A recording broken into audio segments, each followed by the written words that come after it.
Mengenal sejarah. Sejarah adalah susunan dari peristiwa-peristiwa yang terjadi di masa lalu. Segala hal yang telah kalian lakukan di masa lalu bisa dikatakan sebagai sejarah loh. Mengenal budaya. Budaya adalah cara hidup dan kebiasaan yang dimiliki oleh suatu kelompok orang. Ini mencakup cara berpakaian, makanan yang dimakan, bahasa yang digunakan, serta tradisi dan upacara khusus. Budaya membuat setiap kelompok orang menjadi unik dan berbeda satu sama lain. Tahukah kamu? Karena cara hidup setiap kelompok manusia di setiap tempat berbeda, maka budaya yang dihasilkan juga berbeda. Dalam kasus ini, itulah alasan mengapa budaya di Indonesia beraneka macam.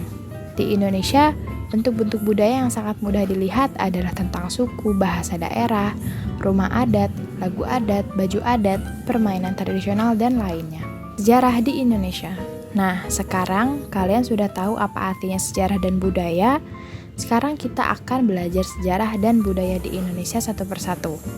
Pelajaran dimulai dengan sejarah Indonesia. Agar lebih mudah memahami sejarah Indonesia, zaman dibagi menjadi 4. Yang pertama, zaman prasejarah. Yang kedua, zaman kerajaan. Yang ketiga, zaman penjajahan. Dan yang keempat, zaman kemerdekaan.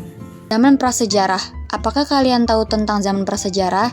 Zaman prasejarah disebut dengan zaman purba atau zaman kuno. Kalian tahu kenapa zaman dikatakan sebagai zaman prasejarah? Hal itu karena pada saat itu orang-orang belum mengenal tulisan. Apakah kalian tahu? Di Indonesia zaman prasejarah berakhir pada 400 Masehi. Selanjutnya ada zaman kerajaan. Tahukah kalian, pada zaman dahulu sebelum negara Indonesia terbentuk, terdapat bermacam-macam kerajaan yang berdiri. Kerajaan-kerajaan Indonesia memiliki corak yang berbeda-beda. Corak tersebut sangat erat kaitannya dengan agama apa yang dianut oleh kerajaan-kerajaan tersebut. Lalu ada fakta menarik tentang kerajaan di Indonesia. Yang pertama, kerajaan tertua di Indonesia adalah Kerajaan Kutai. Kerajaan ini menganut keyakinan agama Hindu. Yang kedua, kerajaan Buddha tertua di Indonesia adalah Kerajaan Sriwijaya. Yang ketiga, kerajaan Islam tertua di Indonesia adalah Kerajaan Samudra Pasai. Yang keempat, jika ditotal, ada sekitar 112 kerajaan yang pernah berdiri di Indonesia. Zaman penjajahan. Teman-teman, apakah kalian tahu bahwa Indonesia pernah didatangi oleh bangsa dari negara lain? Saat itu, Indonesia menyambut mereka dengan baik. Tetapi, ternyata mereka datang dengan niatan untuk menjajah dan menindas bangsa kita. Zaman kemerdekaan. Setelah perjuangan panjang para pahlawan melawan penjajahan, tibalah kemerdekaan Indonesia. Kemerdekaan Indonesia bukanlah pemberian dari bangsa lain, tetapi adalah hasil perjuangan panjang para pahlawan. Apakah kalian tahu teman-teman, kapan Indonesia merdeka? Benar, Indonesia merdeka pada hari Jumat 17 Agustus 1945. Zaman setelah kemerdekaan. Meskipun Indonesia sudah merdeka, Indonesia memiliki ancaman dan tantangan untuk mempertahankan kemerdekaan tersebut loh teman-teman. Jadi, untuk menjaga negara kita tetap utuh seperti sampai sekarang ini, kita membutuhkan kerjasama yang kuat. Jadi, kita harus selalu mencintai dan membela negara kita ya teman-teman, mempelajari budaya Indonesia. Sekarang, kita semua telah mengetahui sejarah di Indonesia kan teman-teman? Nah, saatnya kita belajar tentang budaya Indonesia.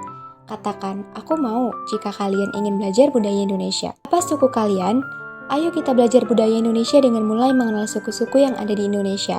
Seperti yang kita tahu, bahwa Indonesia hidup bersuku-suku. Apakah ada yang bisa menyebutkan apakah suku kalian? Meski suku kita berbeda-beda, kita tetap satu, kita adalah Indonesia. Ayo kita belajar budaya Indonesia tercinta. Tahukah kamu bahwa ada lebih dari 1000 suku di Indonesia? Ada suku Batak, ada suku Dayak, suku Betawi, suku Baduy, suku Sunda, suku Jawa, dan suku-suku lainnya. Semua itu memang perlu kita ketahui. Maka, ayo sebutkan suku kalian satu persatu. Rumah adat. Hai teman-teman, kita kan sudah menyebutkan bermacam-macam suku. Nah, yang perlu kalian tahu, setiap suku itu hidup di daerah berbeda Dan di setiap daerah mereka memiliki rumah dengan bentuk dan nama-nama yang berbeda juga loh. Tidak seperti sekarang, rumah terbuat dari batu bata dan beton. Zaman dahulu, orang membuat rumah dengan sederhana dari bahan yang berbeda. Kita telah membahas tentang bahan rumah. Seperti yang kita tahu bahwa rumah adat setiap daerah berbeda karena setiap tempat berbeda juga. Rumah adat di daerah pantai cenderung memakai bahan kayu ruyung atau kayu dari kelapa seperti yang digunakan oleh rumah Gadang dan rumah Balileo. Lalu rumah kaki seribu di suku Arfak Papua dibuat tinggi agar tidak diserang oleh binatang.